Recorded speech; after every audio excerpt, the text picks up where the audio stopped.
Army Air Force used it, the Navy and Marine Corps used it, the Royal Air Force used it, the Royal Canadian Air Force used it. Nearly 30 Allied nations in World War II employed versions of the North American Texan.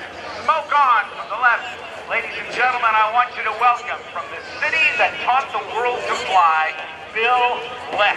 Now let's watch as he puts this thing through a full aerobatic demo, including, as the nose comes up, a roll on takeoff.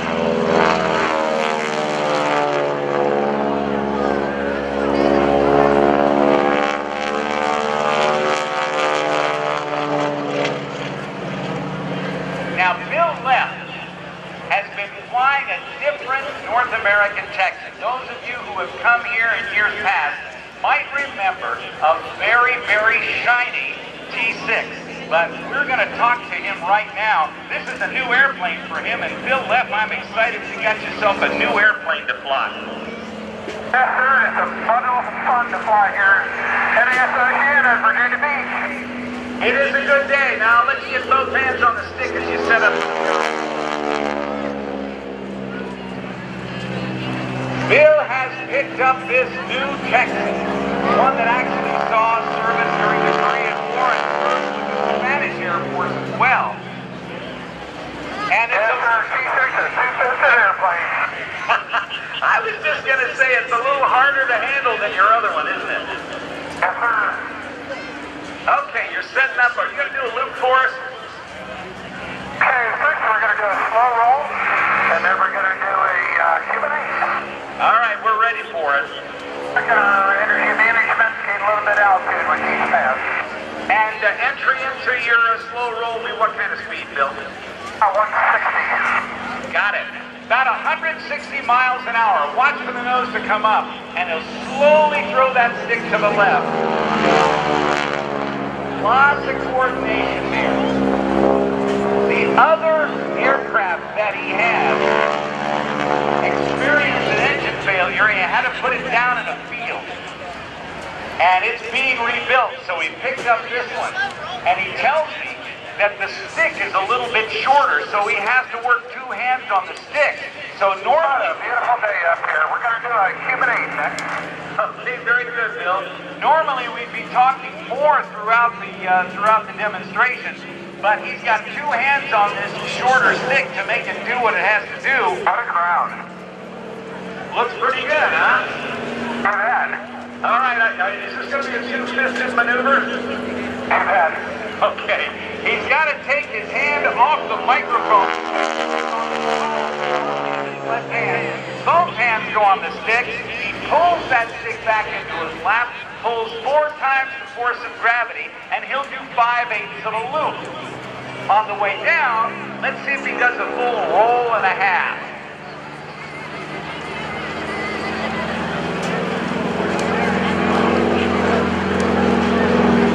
On this one, that's a straight 5/8 of a loop. That's the 1/2 Q&A. In 1936, that Len Covey at the Miami Air Races was too low at the top of the loop to successfully complete it, so he did exactly what Bill Leff is doing, rolling the airplane after 5/8 of a loop into the upright position and did it in mirror image. And the flight air goes close to Len Covey's airplane looked like a straight line on its side.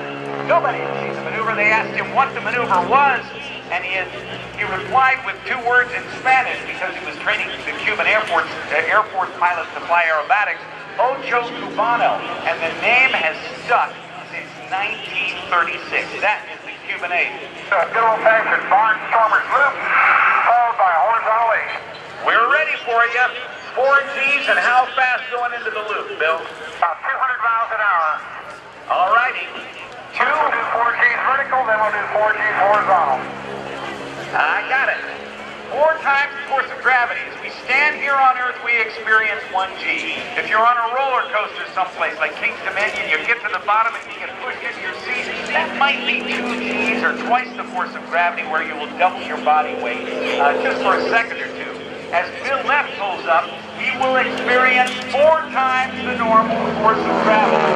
A 200-pound guy at 4 Gs would weigh 800 pounds. Up until there, where he weighs nothing. and coming back, he'll experience 4 Gs on the backside of the Barnstormer's loop. Now, we'll watch him stay at 250, hangs hard, and does a flat 8. He'll experience 4 Gs through a great deal of this maneuver as well.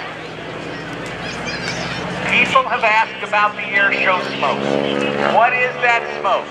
Well, it's actually a paraffin-based oil that is injected into the exhaust stacks of the aircraft, and it is environmentally safe because it's used in the concrete industry to keep drying concrete from sticking to the wooden forms. Since it has to be handled by human hands, it's got to be safe, and so they inject it into the exhaust stacks, nice white smoke, and a byproduct is you do it close enough to the ground and it keeps the mosquitoes all safe. Hey Bill, the flat 8 looks great. Uh-oh, you're gonna roll it over. And he won't talk to us right now. I caught him by surprise. We'll pass and do a little thing with the landing gear. Okay, I had the volume down. Tell us once again what you're gonna do. Yeah, we're gonna do a low pass and do a little something with the landing gear. All right, we'll look for it. The landing gear on the Texan, as I mentioned, is close together. They're the very narrow conventional landing gear with a tail wheel in the back. But let's watch as Bill gets ready to do a low pass, and I have a feeling we're going to see something change. Nice and flat under the bottom, but those wheels will be appearing shortly.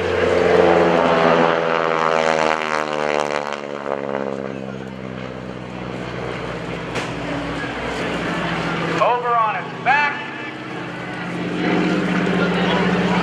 There are the wheels. Well, it looks like the wheels went up. Did you raise the landing gear or lower it? I extended it.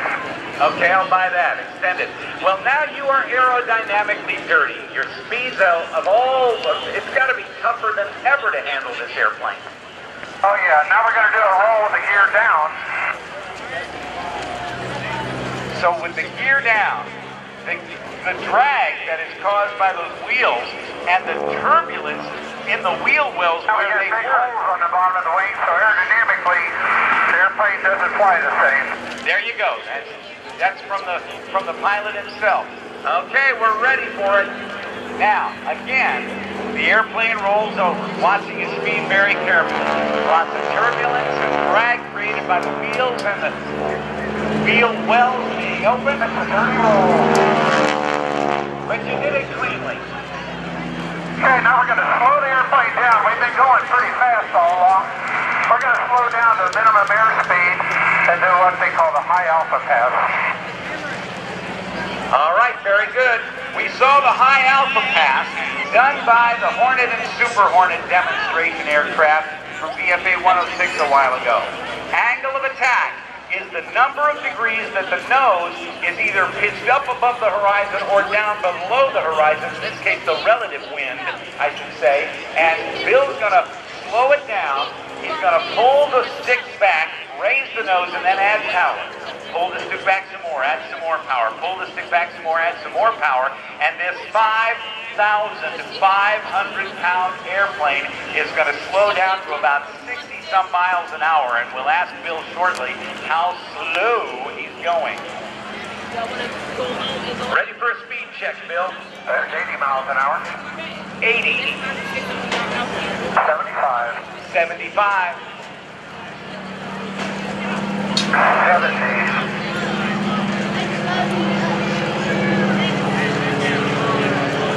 65.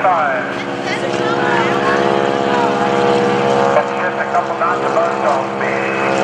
A couple of knots above stall speed. At 63 knots, that's going to cease flying, and he's got to get the nose down. So he'll lower the nose.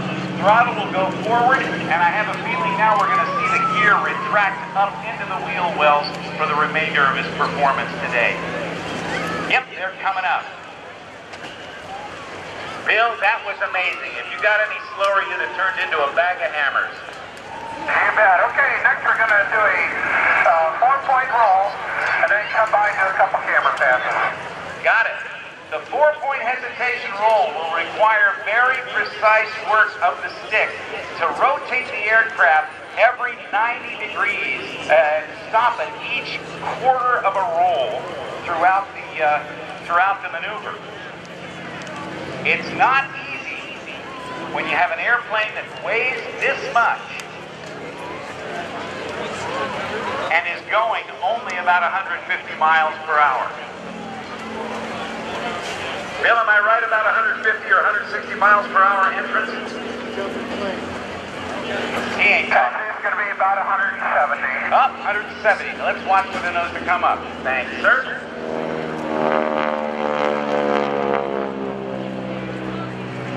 Stops at a knife edge, 90 degrees to inverted, 90 degrees more to right knife edge, and then all the way through. Ladies and gentlemen, a nice round of applause for Bill Leff. Now we're going to have a camera pass. We'll get him. Camera pass coming up. And then we'll turn around and do the salute to the folks in the armed services, the victory roll. Copy that.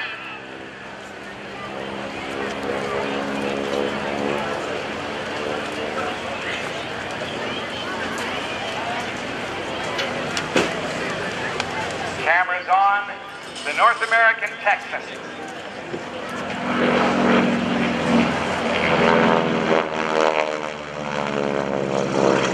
Bill, can you tell us a little bit about the paint job on your Texan?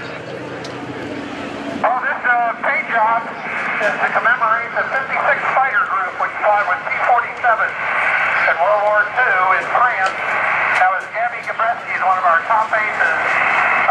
56 fighter squadron, 57 fighter group. Got it, sir. Boy, you've been flying over 1,000 performances in T-6s since you got in the business about 40 years ago.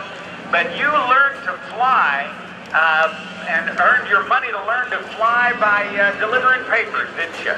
Yes, sir. I delivered newspapers to the Wright brothers' house. And here we go with our victory roll. This is my salute to all the folks in the armed services, especially the folks here in Oceana, the Army, the Navy, the Air Force, the Marine Corps, Coast Guard, and my youth, the Army National Guard. The victory roll.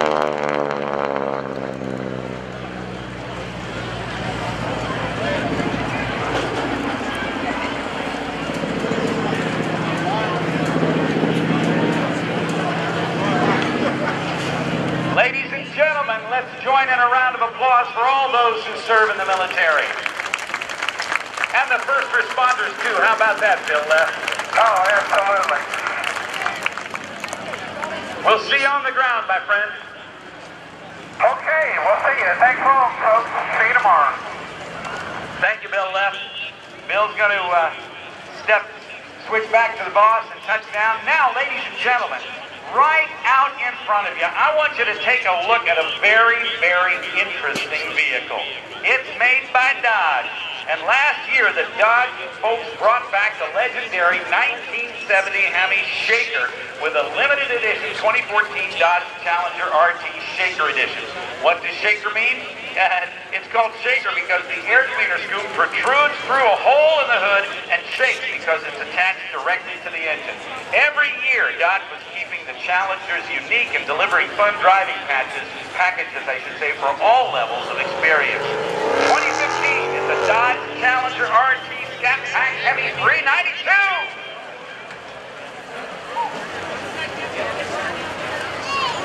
The incorporation of the 1971 inspired exterior and interior styling themes has kept it true to its roots while evolving into a modern-day muscle car. Add in, you can have the available shaker hood, backup camera, and halo headlamps.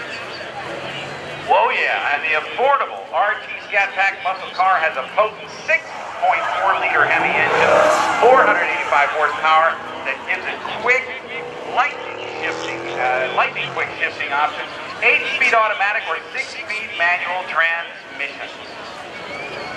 Thanks to Hall Auto for being our presenting sponsor.